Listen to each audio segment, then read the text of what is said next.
Transformons nos complexes en force.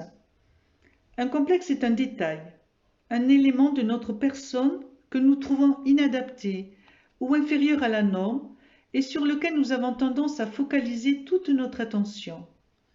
Un complexe peut donc être n'importe quelle partie de notre corps, mais aussi un attribut intellectuel. La plupart des gens ont par exemple un complexe sur leur manque de culture, sur leur origine, voire sur leur nom.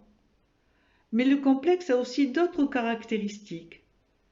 Premièrement, il est purement subjectif. Deux personnes peuvent avoir la même imperfection. L'une peut en souffrir terriblement, alors que l'autre s'en fiche éperdument. Deuxièmement, un complexe fait souffrir celui qui en est le sujet, car il est obsédé par cet élément qu'il pense disgracieux ou discordant dans sa personne et s'interdit d'agir comme il l'aurait fait spontanément à cause de lui. En effet, de tels complexes, quand ils gênent la vie sociale et sont la cause d'une souffrance bien réelle, sont souvent le signe d'un problème plus profond de l'estime de soi. C'est un peu l'arbre qui cache la forêt. Quand elles regardent leur reflet dans un miroir, les personnes complexées focalisent leur attention sur ce détail, mais ne se voient pas dans leur globalité, ou plutôt dévalorisent leur être entier à cause de ce petit détail. Sans ce défaut, leur vie serait tellement plus belle. Elles auraient plus de succès, de meilleures relations sociales, mais ce n'est pas tout.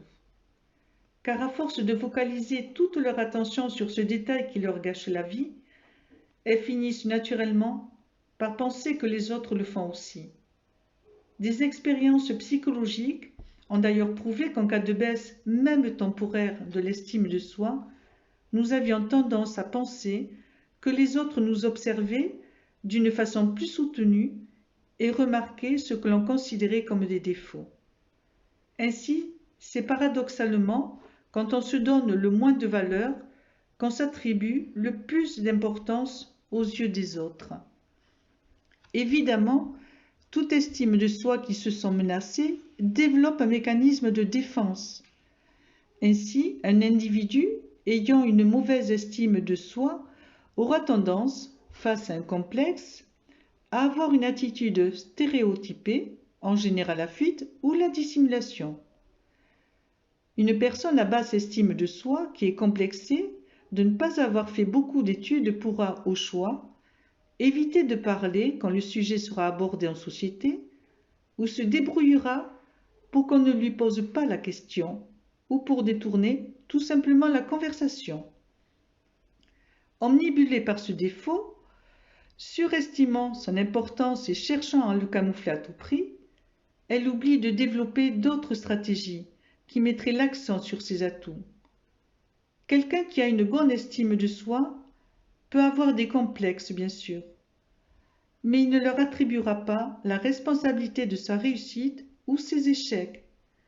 Il n'investira pas autant d'énergie à les dissimuler et donc à protéger une estime de soi défaillante. Au contraire, certains s'en servent comme d'une spécificité, comme par exemple l'accent du Sud, comme le mien. D'autres encore vont lutter contre leur complexe avec humour et autodérision. À retenir, une personne complexée ne voit qu'une partie d'elle-même. Une mauvaise estime de soi, c'est souvent un manque d'équilibre.